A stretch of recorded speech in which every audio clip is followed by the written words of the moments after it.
Hello, Butler 1199. My name is Dan, and I am the delegate from BH Call Intake. And this is the evening before our strike. So I thought I'd make a quick video and just say what's on my mind and, you know, go from there. Obviously, once again, this is A, not a replacement for your delegates, and B, just my thoughts and opinions and not an official 1199 communication. So it's been about a week since the last time we sat down with management.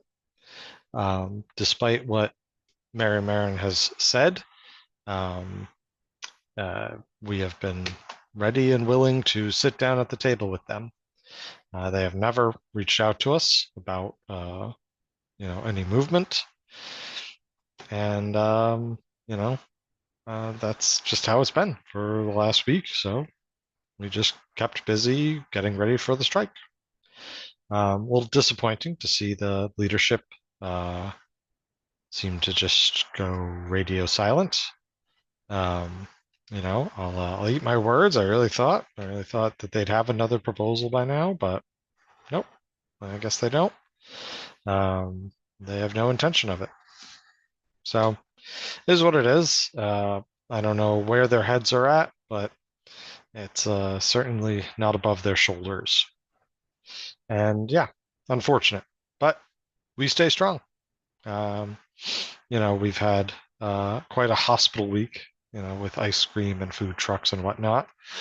I don't think it did what management hoped and flip everything around and, make everyone not want to go on strike over some very crucial issues that we all, have been saying is very important for all of us the whole time to them directly. But, you know, they, they value things like, receiving a bowl of ice cream over, receiving fair wages and, you know, keeping your health coverage and your pension and not getting treated like dirt and kicked around. But yeah, so that's where we've been, no communications from management besides they yelled at us for moving a table in the cafeteria. That was about it. High priority stuff. Um, for those of you who might be asking, where's the federal mediator? On vacation, from what I heard. Don't really know much about it, but I guess they are on vacation. So don't expect any, savvy moves from one of the 12 remaining federal mediators in the government. Yeah. Um, so what does this mean? You know, well, obviously means that we're going to be out on the boulevard tomorrow. Which, yeah, everyone's a little nervous. Sure, I'm a little nervous. I've never been on strike before. But, you know, we've got each other. And that's all we've ever needed when anything goes bad, right? Whether it's, crap going on in the unit or, the kitchen's like falling apart because nobody's there and they got a lot of stuff they got to get done, or, you know, housekeeping's got like a million beds to change, or we all end up pitching in together. I've seen it all, nurses changing beds. I've had a unit secretary come and help me get the kitchen through a really bad night. You know, um, we've always had each other's backs. This is no different. So, tomorrow in the morning, we are going to be leaving at 6 a.m.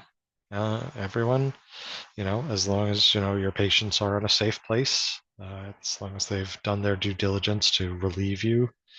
Um, if they haven't, report it to a delegate, call up your strike captain or delegate, whoever you can get a hold of, let them know that you have not been relieved and that they are in violation of your ability to strike. And you stay because you have to make sure that your patients are safe, because at the end of the day, you know, when we say the patients are our top priority, that's not a joke. They are. Um, it's on the hospital to, have you relieved at 6 a.m. That's their legal obligation.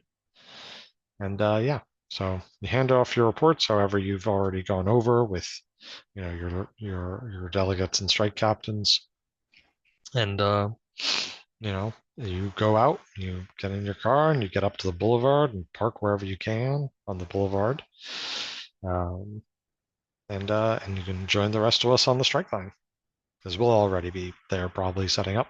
So um, yeah, and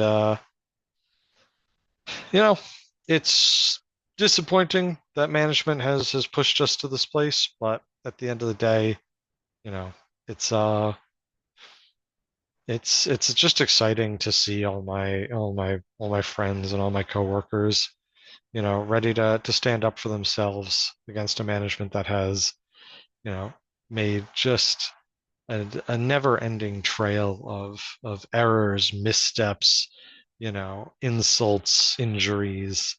You know, we all know, what we're asking for and why we're asking for it. That stuff's important. Our wages, making sure that, we catch up from all the damage that's been done to us and we build out, these steps to prevent, that kind of falling behind to happen.